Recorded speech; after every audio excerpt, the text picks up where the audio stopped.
Welcome guys.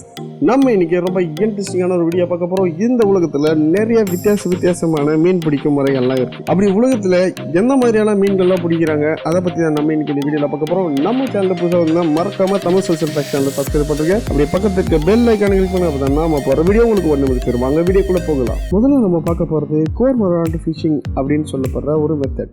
இந்த மெத்தட்ல நம்ம நார்மலா எப்பவுமே மீன் எப்படி பிடிக்கணும்னு பார்த்தீங்கன்னா தூண்டில் போட்டு இல்லைன்னா வலை போட்டு அது மாதிரி பிடிப்போம்.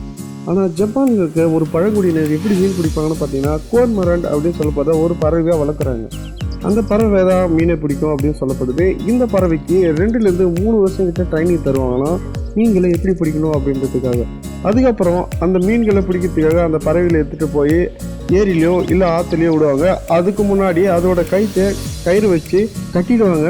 இதை வந்து ஃபுல்லாக டைட்டாக கட்ட மாட்டாங்க. அதுக்கு மூச்சு வர்ற அளவுக்கு மட்டும் விட்டுட்டு கேப்பை லைட்டாக கட்டுவாங்க. ஏன்னு பார்த்தீங்கன்னா அந்த பறவைகள் பிடிக்கிற மீனை வந்து அதுங்களே வந்து சாப்பிடக்கூடாதுன்றதுக்காக. இந்த பறவைகள் போயிட்டு அந்த மீன்களை பிடிச்சி எடுத்துகிட்டு வந்து அந்த ஓனர்கிட்ட கொடுத்துச்சுன்னா இவங்க ஃபிஷ்ஷிங் எல்லாம் ஃபுல்லாக முடிச்சதுக்கப்புறம் அந்த பறவைகளுக்கு ஒரு சில மீன்களை தருவாங்க அப்படின்னு சொல்லப்படுது.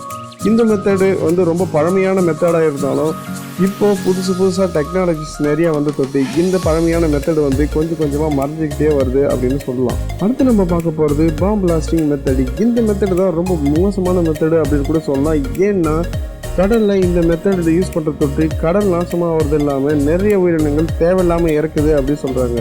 எப்படின்னு பார்த்தீங்கன்னா இவங்க படகுல உட்காந்துக்கிட்டு வெடிப்பொருட்களை கொளுத்தி கடலுக்குள்ளே போட்டுருவாங்களாம். மீன்கள் எங்கே இருக்கோ அந்த இடத்துல. அது வெடிக்கும் போது அதை சுற்றி இருக்கிற கிட்டத்தட்ட ஒரு 10 மீட்டர் கிட்ட எல்லா மீன்களும் இறந்துரும் அப்படின்னு சொல்கிறாங்க. இந்த மெத்தடில் வெறும் மீன்கள் மட்டும்தான் இறக்குதா அப்படின்னு கேட்டிங்கன்னா கிடையாது. அதை சுற்றி இருக்கிற பக்கத்தில் இருக்க தேவையில்லாமல் நிறைய உயிரினங்கள் வந்து அழியுது. அது மட்டும் இல்லாமல் கடலில் நிறைய மாசம் ஏற்படுது அப்படின்னு சொல்கிறாங்க. இது வந்து தடை செய்யப்பட்ட ஒரு மெத்தடு தான். ஆனால் இன்னும் நிறைய இடத்துல யூஸ் பண்ணிக்கிட்டு தான் இருக்காங்க. இந்த வீடியோவில் பார்த்தீங்கன்னா தண்ணிக்குள்ளே ஒரு வெடிகுண்டை தூக்கி போடுறாங்க. அங்கே இருக்கிற மீன்கள் எல்லாமே பக்கத்தில் இருக்கிற வெளிச்சத்தை நோக்கி வருது. அந்த சமயத்தில் இவங்க LED லைட்டை வச்சுக்கிட்டு நிறைய மீன்களை ஈஸியாக பிடிக்கிறாங்க. அடுத்து நம்ம பார்க்க போகிறது நூட்லிங் மெத்தட். இந்த மெத்தடை வந்து நிறைய பேர் வந்து யூஸ் பண்ணுறாங்க. சர்வை பண்ணுறவங்க ஒருத்தரும் இந்த மெத்தடை கண்டிப்பாக தெரிஞ்சு வச்சுருப்பாங்க. ஏன்னா இந்த மெத்தட் மூலமாக கேட் ஃபிஷ் எல்லாம் வந்து ஈஸியாக பிடிக்க முடியும் அப்படின்னு சொல்கிறாங்க. எந்த ஒரு தூண்டிலும் இல்லாமல் ஈஸியாக கேட் ஃபிஷ்ஷை பிடிக்கிறதுக்கு ஒரே வழி நூட்லிங் அப்படின்னு சொல்லப்படுற இந்த மெத்தடு தான். எப்படி இந்த மெத்தட் யூஸ் பண்ணுறாங்கன்னு பார்த்தீங்கன்னா கையில் க்ளவுஸோ இல்லை ஏதோ ஒன்று சேஃப்டிக்காக போட்டுட்டு பொந்துகள் அப்படி இல்லைன்னா பழுப்பு அந்த மாதிரி ஏதாவது ஓட்டை இருக்கிற இடத்துல தான் அந்த கேட் ஃபிஷ்கள் இருக்கும். அதுக்கிட்ட போயிட்டு நீங்கள் கையை நீட்டிட்டு கொஞ்சம் நேரம் கையை லைட்டாக அசைச்சிங்கன்னா அது உடனே வந்து உங்கள் கையை பிடிச்சிரும். அப்படியே பிடிக்கும்போது அதோட தாடியோடு சேர்த்து நம்ம பிடிச்சி அந்த மீனை எடுத்துடலாம் அப்படின்னு சொல்கிறாங்க. இந்த மெத்தடு தான் கேட் ஃபிஷ்ஷை பிடிக்கிறதுக்கு ரொம்ப ஈஸியாகவும் இருக்குது. நிறைய பேர் இந்த மெத்தடில் தான் இன்னும் கேட் ஃபிஷ்ஷை பிடிச்சிக்கிட்டு தான் இருக்காங்க.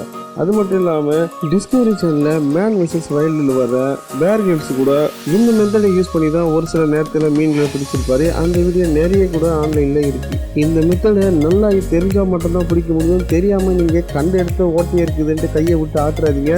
அந்த இடத்துல கேட் ஃபிஷ்ஷு தான் இருக்குதான்னு கன்ஃபார்ம் பண்ணிட்டு பண்ணுங்க. அப்படி இல்லைன்னா உங்கள் கை உங்ககிட்ட இருக்காது. ஏன்னா முதல்ல கூட வரலாம் இல்லை. அடுத்து நம்ம பார்க்க போகிற இலையில பிடிக்கிற ஒரு வித்தியாசமான மெத்தட். இந்த மெத்தட் பேர் ஸ்ட்ரைட்டிங் ஃபிஷிங் அப்படின்னு சொல்கிறாங்க. எப்படின்னு பார்த்தீங்கன்னா இவங்க கடலில் ஆழமான பகுதியில் ஒரு குச்சியை மட்டும் நட்டு வச்சுட்டு அந்த குச்சியில் ஒரு ஆள் மட்டும் ஏறி உட்கார அளவுக்கு ஒரு செட்டிங்கை பண்ணிட்டு நார்மலாக நம்ம குளத்துலலாம் மீன் பிடிக்கலாம் அந்த மாதிரி உட்காந்து தான் இந்த மாதிரி மீன்களை பிடிப்பாங்களாம். இது வந்து ரொம்ப பழமையான மெத்தடு அப்படின்னு சொல்கிறாங்க. இப்போ வந்து இந்த மாதிரியான மெத்தட்லாம் யாரும் யூஸ் பண்ணுறதில்ல. அவங்களே கொஞ்சம் கொஞ்சமாக புதுசாக நிறைய டெக்னாலஜி வந்து தொட்டு இந்த மெத்தட்லேருந்து மாறிக்கிட்டே வராங்க அப்படின்னு சொல்லப்படுது.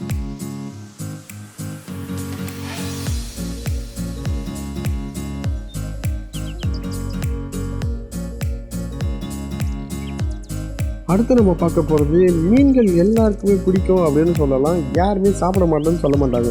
அதுலேயும் இந்த டூனா மீன்களை பார்த்தா எல்லாருக்குமே பிடிக்கும். எல்லா மீன் பிரியர்களுக்கும் இந்த டூனா ஃபிஷ்ஷை வந்து பிடிக்கும் அப்படின்னு சொல்லலாம். ஏன்னா இதை நம்ம நாட்டில் சூறை மீன் அப்படின்னு சொல்லுவாங்க. அப்படி சொன்ன உடனே எல்லாருக்குமே புரியும். இந்த மீன்களை பிடிக்கிற மெத்தடு வேறு மாதிரி இருக்கும் கூட சொல்லலாம். எப்படின்னு பார்த்தீங்கன்னா கடலில் இந்த சூறை மீன்கள்லாம் எங்கே இருக்குதுன்னு தெரிஞ்ச மீனவர்கள்லாம் அந்த கப்பலை எடுத்துகிட்டு போயிட்டு கரெக்டாக அந்த இடத்துல நிறுத்திட்டு அதுக்கு தேவையான ஃபுட்டெல்லாம் தூக்கி போடுவாங்களாம். அப்போது அந்த மீன்கள்லாம் வந்து சாப்பிட்டுக்கிட்டே இருக்கும்போது டக்குன்னு அந்த மீன்கள்லாம் பிடிச்சி தூக்கி போட்டுருவாங்க அப்படின்னு சொல்லப்படுது. இந்த மீன்களை பிடிக்கிறதுக்கு ஸ்பெஷலான திறமை வேணும் அப்படின்னு சொல்லப்படுது. ஏன்னு பார்த்தோம்னா இந்த மீன்கள் கிட்டத்தட்ட 50 கிலோ வரையும் இருக்கும் அப்படின்னு சொல்கிறாங்க. ஸோ பார்த்துங்க, ஒரு மீனை பிடிக்கணும்னா ரொம்ப கஷ்டப்பட்டு தான் பிடிக்கிறாங்க. அடுத்து நம்ம பார்க்க போகிறது டைனி ஃபிஷ் கேச்சிங்.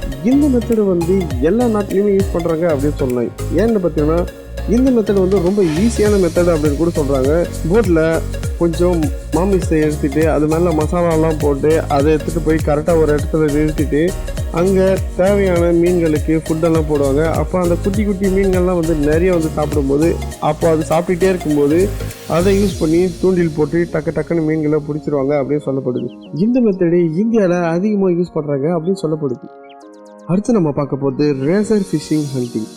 இந்த மீன் பார்த்தீங்கன்னா யூரோப்பியன் கண்ட்ரியில் கடல் பகுதியில் வாயிற ஒரு உயிரினம் அப்படின்னு சொல்கிறாங்க. இது ஒரு கடல் உயிரினம், ஆனால் வந்து இது தண்ணிக்குள்ளே இருக்காதான், கடற்கரையில் ஈரப்பதம் இருக்கிற இடத்துல தான் இந்த மீன்கள் இருக்கும் அப்படின்னு சொல்கிறாங்க. இந்த மீன்களை ஈஸியாக கண்டுபிடிச்சிடலாமா, அங்கங்கே ஓட்டை வச்சு அது ஆக்சிஜனை யூஸ் பண்ணிகிட்டே இருக்குமா, அந்த மீன்களை பிடிக்கிறதும் ரொம்ப ஈஸியான மெத்தடு அப்படின்னு சொல்கிறாங்க. இந்த மீன்களை கண்டுபிடிச்ச வேண்டிய அந்த இடத்துல கொஞ்சம் சால்ட்டு போட்டால் போதுமா, அந்த மீன்கள் ஆட்டோமேட்டிக்காக வெளியில் வந்துடுமா, அதுக்கப்புறம் அதை பிடிச்சி தூக்கிடுவாங்க அப்படின்னு சொல்லப்படுது. அப்படி பிடிக்கப்பட்ட இந்த மீன்களை அதிகப்படியாக சாப்பிட்றாங்க அப்படின்னு சொல்லப்படுது. அது மட்டும் இல்லாமல் அந்த நாட்டில் இந்த மீன்களை ரொம்ப விரும்பி சாப்பிடுவாங்களாம். அடுத்து நம்ம பார்க்க போகிறது உலகத்திலேயே ரொம்ப விலை உயர்ந்த மீன்களில் இந்த சால்மன் மீனும். சால்மன் மீன்களை பிடிக்கிறதுக்காக ஒரு தொழில்நுட்பத்தை உருவாக்கியிருக்காங்க. அது பேர் தான் சால்மன் மீல்.